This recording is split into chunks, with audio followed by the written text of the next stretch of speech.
What's up, guys? Welcome back to another video. Today we're into St. Demetrios Greek Orthodox Church in Rocky River. So usually when I'm going to another church, Hunter actually emails the people at the church, but this time they basically just ignored him because he's stupid. And so they didn't know that we're coming to the church, and they also didn't know that we're making a video about it. So hopefully they're okay with that. yeah, kind of just came in blind. We didn't get to talk to anyone, Yeah. which is fine, I guess. But yeah, I kind of had no idea. Okay, we walked into the church. What was your the first thing on your mind? I was probably the most nervous going into this church because I feel like it was the furthest from anything that I've done in a church, really. So you walk in, and there's like an icon. You're supposed to kiss the icon. And you also do like the sign of the cross. But they do it reverse, so instead of going like down and then to the right, they go to the left first and then they go to the right. I do it, I've been doing it wrong my whole life. I always do it the way they do it. The art in the church was pretty cool. They had like a big dome at the top. Lowest layer in circles around it, they have the 12 apostles. Above that, like pointing upwards, they have 12 prophets from the Old Testament. And at the very top, they have Jesus looking down. They had 4 angels in every corner of it. And at the very front and center, they have a huge icon, basically, of Mary, like as kind of the new Ark of the Covenant with baby Jesus in a circle inside of her.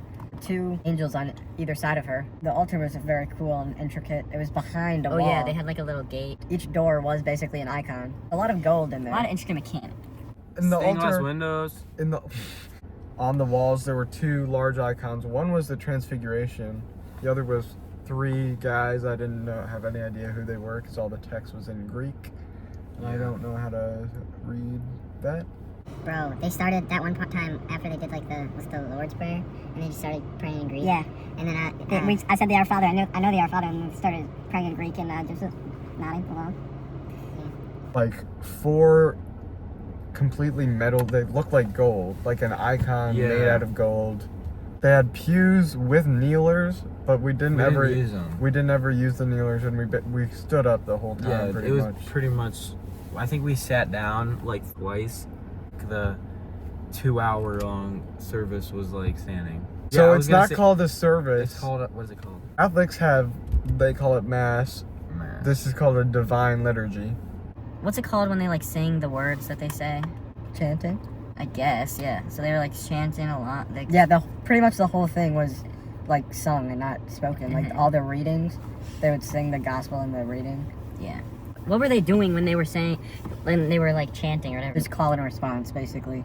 So there was what would you call her? Like a singer. Yeah. She was just in the corner singing, and it was like the priest would call something out, and then she would respond, but like on behalf of the whole church. The music there weren't any instruments. Like all the music was just from the voice, like just singing, no organ or tamarines, which are used in some Christian churches. Incense. It smelled amazing. Amazing. None of the churches we've been to so far, I don't think, use incense yet. Like my Catholic church has incense, but they don't use it all the time. What does Orthodox mean? Is it order? Is it for like order? Great question. Orthodox can sound like it has to do with order, but it means something a little more specific. The word orthodox comes from Greek orthos, right, correct, straight. Doxa equals belief, opinion, or glory. So orthodox literally means right belief or correct opinion. The biggest thing I took away from like the sermon was he talked a lot about order and like how the church is meant to have order and how you're supposed to like follow it. The order is what keeps the devil away. Oh. Like you do. That's God's way of communing with us. The Orthodox Church has priests, not pastors. Like the Catholic Church, but unlike the Catholic Church, these priests get married. And he was talking about his wife and kids and grandkids. I'm assuming they don't do confession? No, they do. But they have the sacraments, the same sacraments. Just maybe in different ways. There wasn't a confessional in the actual sanctuary. So wait, there's the guy in the white robes, and then there's the guy that was dressed like a priest. He didn't have like the white tab or the white ring. So who's just in black? I guess that's a deacon, who's not like a priest. What are you doing? Actually, a part of the clergy, but you're at the very bottom, and you're like your job is to serve and to help. We can talk about communion. Oh, so basically, he doesn't even know. No, everyone goes up the front, and then they got the people with and they have like the wine. You were about to say goblet. They take a little spoon and they scoop some wine out and they just put it in your mouth and then So disrespectful. Oh my gosh. They use the word Eucharist. Okay, yeah. They believe it to be body, blood, soul, and divinity, just not in those like legalistic terms. Like The Orthodox Church doesn't really define everything like the Catholic Church does. So while like we do have very parallel beliefs, like we don't necessarily contradict each other too much. Stop pressing freaking buttons. What are you doing? Stop touching I didn't know stuff. that was a button. Basically, how they do it is they go up to the front of the church. Say goblet one more time. Bro. They have it in your mouth, and then you go around to the sides and you get the bread. I'm assuming that's like everyone was coming down and just like eating the rest of the bread so that none of it went to waste. And then you go back and you go sit down. the bread here compared to the Catholic Church or just other like the Protestant church we went to. The bread here is leavened bread. Where at the Catholic Church, it's unleavened bread, like flat, no yeast is added. Because the ancient Jews, like while they were in the desert, the manna, like flat, unleavened bread, would come out of the sand and they'd eat it. The Last Supper was a Passover meal, and they'd have unleavened bread. But the leavened bread represents how Jesus rise, so does the bread. They let the little kids, the babies, have it too. Yeah, because so they still have a first communion, but it's at like the age of 8 days old. So, Dang. but for us, it's like 8 years old. Why is that, Nanny? I have freaking no idea. Okay. That's good. Yeah. Just keep that in the video. Basically, guys, we don't actually know what we're talking about, and there's no point in you guys watching this video. We said the Nicene Creed. Yeah. But this is actually a huge point. And there were like basic little changes. Like instead of saying consubstantial with the Father, they said of the same substance of the Father.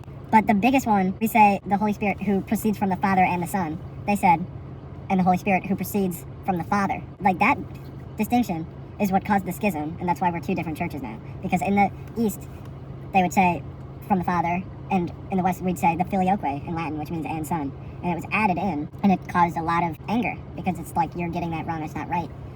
So wait, that was added? The Filioque was added? Yeah.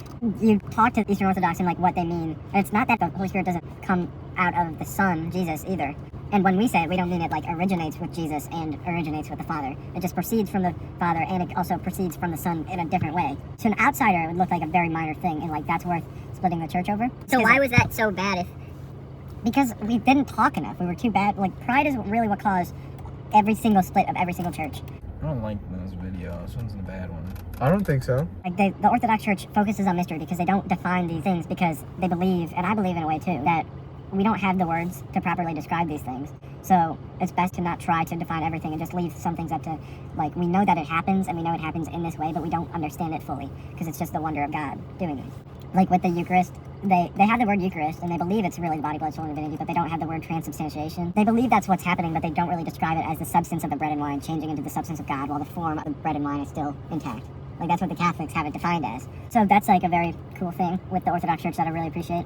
They really try to make things beautiful. They want you to use all of your senses. So basically, before we went in, we watched a tutorial video on how to go to church in the Orthodox Church, and it said to use all your senses because you're supposed to worship with all of you. So they make it very beautifn visually, eyes, and it sounds and the amazing with the yeah, music, and it smells and good it with the smells good. incense, And you can feels feel good. like you're supposed to kiss the icons with, and that's touching them.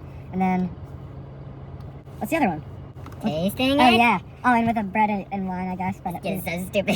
So basically, where the church is at, it's very beautiful, and it really tries to get you involved in the way that you worship, like, you know, and then very like honoring the tradition of the church and the importance of it, and Why are you laughing? Really beautiful and traditional, and it really values the Like embodying everything that you. church all about Jesus. no, you're done. You're done. So there's definitely an undeniable beauty to it that really just like, it really brings you into worship, and it brings you into the state of mind of like reverence, envelops you, Oh, big word. and you just are like brought to the right state of mind, and I really respect that. Yeah. The next video I upload will be, I'll be going to a Byzantine Catholic church, St. Mary Magdalene Byzantine Catholic Church. And thank you so much for watching. I'll see you in the next one. He won't. Yeah. Bye.